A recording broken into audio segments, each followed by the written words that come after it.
They say a man never forgets the moment he realizes he was never the hero in his own love story. For me, that moment came on a night I'll never be able to erase.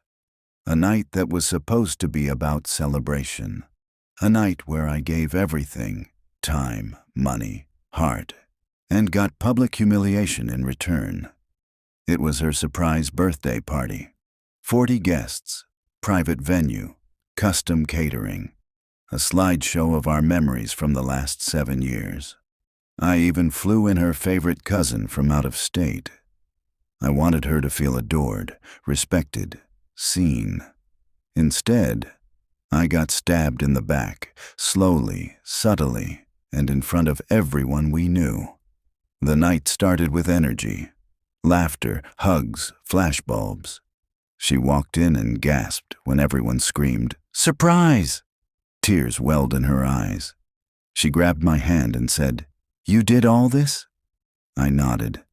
She kissed me, smiled, and for about 30 minutes, I thought I was the luckiest man alive. Then the mic came out. Her best friend, Kendra, started a little toast. Nothing crazy, just jokes about how hard she is to surprise. Laughter all around. Then she handed the mic to my wife. She stood up, held it like she was at the Grammys. Everyone turned. The room fell quiet, and what came next changed everything. She said, "Wow, I'm overwhelmed, really.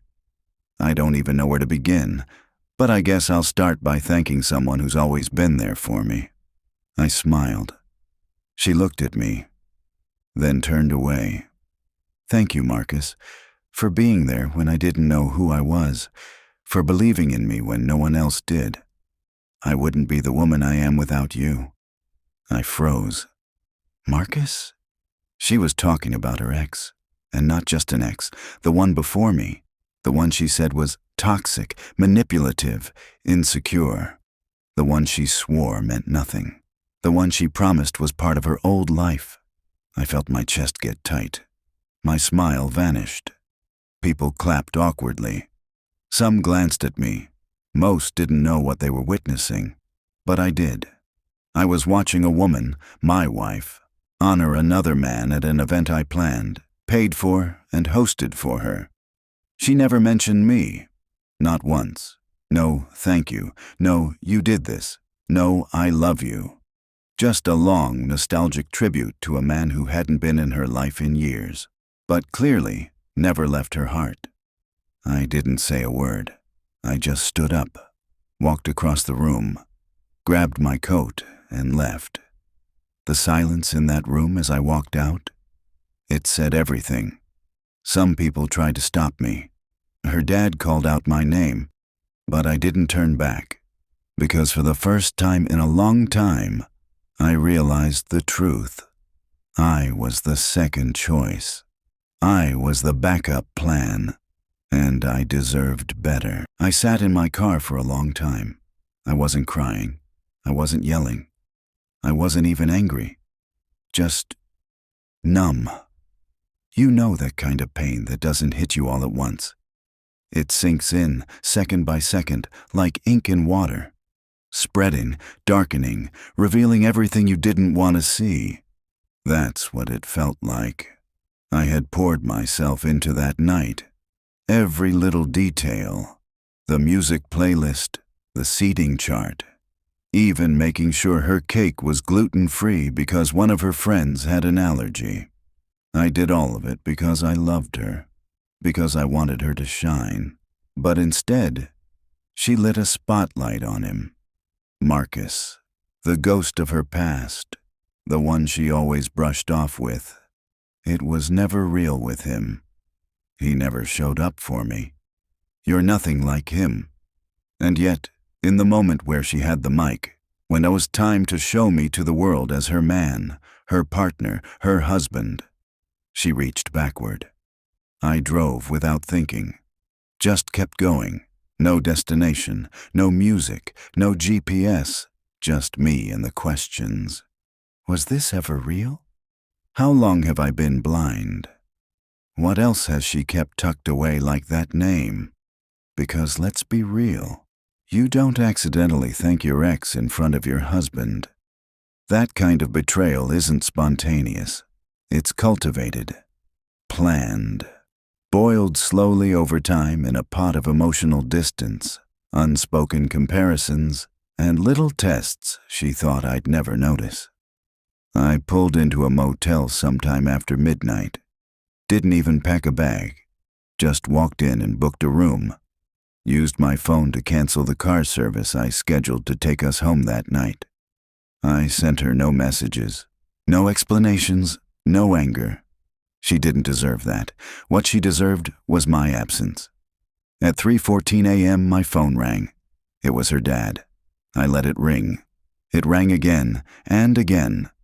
So finally, I answered. He didn't yell, didn't defend her, didn't try to patch things up. All he said was, "Son, I'm so sorry. I had no idea she would do that. I'm ashamed. She made you look like a fool and you didn't deserve it. She's crying now, but I get it if you don't come back." He was crying. Not for her, but for me. And that broke something open in my chest, because for the first time, someone in her family saw it, saw me, saw what I'd been carrying all along. I didn't go home that night, or the next. Instead, I started remembering. All the signs, all the times she compared me to no one in particular. The way she would get oddly defensive when certain songs came on. The random social media likes she swore were just old friends catching up. It all made sense now. Marcus was never gone. He just wasn't present. But he was always there. In her mind, in her memory, in her heart. And I was just the man who filled the gap while she figured out whether she still missed him. It's funny how clarity comes after collapse. Once you're on the outside of a situation, looking in, not begging to stay, it's like your vision sharpens. You don't see what you hoped it was. You see it for what it truly was all along. And in my case, I saw everything. The delayed responses, the forgotten anniversaries, the fake enthusiasm when I gave her gifts, the way she always looked more alive in conversations with her friends than with me. I didn't marry a partner. I married a woman who was still emotionally dating her past. And now, standing in this ugly motel room with a flickering lamp and a creaky bed frame, I finally asked myself the question I had avoided for years. What if I had never chased her at all? What if I hadn't ignored those gut feelings? What if I hadn't convinced myself that no one is perfect every time she made me feel small? But the truth is, I didn't want perfect. I just wanted real, reciprocal, present. And she wasn't. 2 days passed, no messages from her, only silence. Which said even more, because a woman who values a man doesn't go silent when he walks out after a betrayal like that. She fights. She explains, she pleads, but her silence? That was her confession. It told me everything I needed to know. I was never the man she wanted. I was just the man who showed up. On the third day, I got a knock on my motel door. I opened it slowly, expecting the manager or maybe her dad again. But it was her, disheveled, eyes red, voice shaky. She didn't even say hi. She just whispered, "Can we talk?" I stared at her, paused, then stepped outside and closed the door behind me. I wasn't going to let her step into the space where I was finally healing. She stood there waiting for me to speak, but I didn't. So she started crying. I didn't mean it like that. I just panicked. I didn't know what to say, and people were looking at me, and I stopped her. I didn't raise my voice. I didn't insult her. I didn't ask why. I just said, "You had one moment to make me feel like your king, and instead, you bowed to your ghost." Her face crumbled. she reached out for me. I stepped back, and in that moment, I realized I wasn't heartbroken. I was free. She stood there frozen, arms halfway outstretched, tears falling silently, mascara streaking across the face I once thought I'd grow old with. But I didn't feel pity. I didn't feel anger. I didn't feel anything for her anymore. Because betrayal doesn't just break love. It drains it. And she had drained me. With every micro-disrespect, every comparison she swore wasn't real, every time she made me feel like I had to compete with a ghost. She emptied the well. So now that she was standing in front of me, cracked and crumbling, I had nothing left to give her. She finally whispered, "I messed up." "I know. I didn't mean to hurt you like that." I said nothing. I thought I was being gracious, nostalgic. I didn't think it would come off like that. Still, I said nothing. Because the truth is, the moment someone chooses to thank their past instead of honoring their present, they've already answered the question. I was her placeholder, the safe bet, the dependable option, the guy who would book the restaurant, pay for the cake, pick up her mom from the airport, and fade into the background while she performed for people who never even mattered. I wasn't her man. I was her audience. And the show was over. She finally asked, "Is there anything I can do to fix this?" And for a split second, I wanted to say something dramatic. Some line that would make her remember this moment for the rest of her life.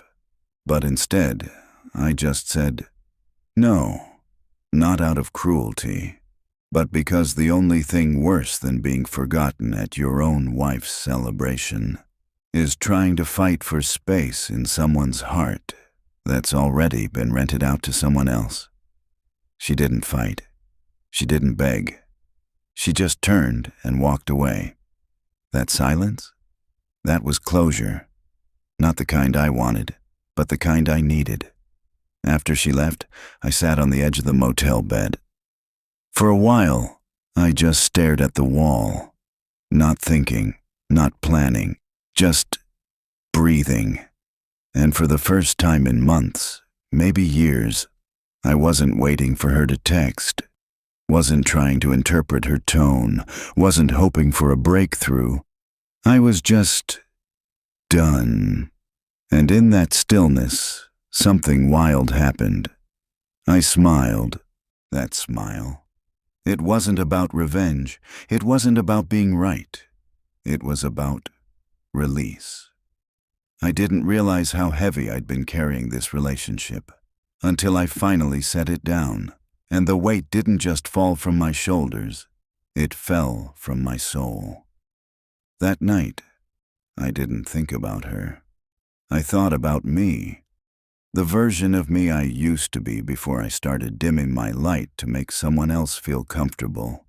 The man who laughed freely, who walked into rooms with confidence, who believed he was worth loving without competing with a memory. I missed that man, and I decided, right then and there, I'd bring him back. A week later, I filed for divorce. No grand announcement, no dramatic social media statement. Just a clean, quiet cut, like ripping off a bandage that had been hiding a wound already healing. She didn't contest it, didn't fight for me, because you can't lose something you never actually claimed. Her dad called me again. This time, it wasn't to apologize. It was to say goodbye. "I just wanted to tell you, I've never been more ashamed of her, and I've never respected a man more than you. If you ever need anything, my door's always open." That meant more than he'll ever know. Because while my wife chose to make me feel invisible, her father saw me. He saw the man behind the effort, the pain behind the silence, the loyalty behind the disappointment. And that recognition, it mattered more than 1,000 apologies. Fast forward 6 months, new apartment, new mindset, new man. And the best part? I don't think about her anymore. Not when I wake up. Not when I go to bed. Not when I hear the name Marcus. She's just gone. A faded chapter, a lesson, a cautionary tale. If you're hearing this and thinking, that could have been me, let me say this. You don't have to stay where you're tolerated. You don't have to keep watering someone else's dead garden just because you planted it. And most of all, you don't have to be the placeholder in someone else's love story, because there's someone out there, maybe not today, maybe not tomorrow, but someone who will grab that mic, look you dead in the eye, and say, "Thank you for being mine." And when they do, you'll realize why you walked away from anything less.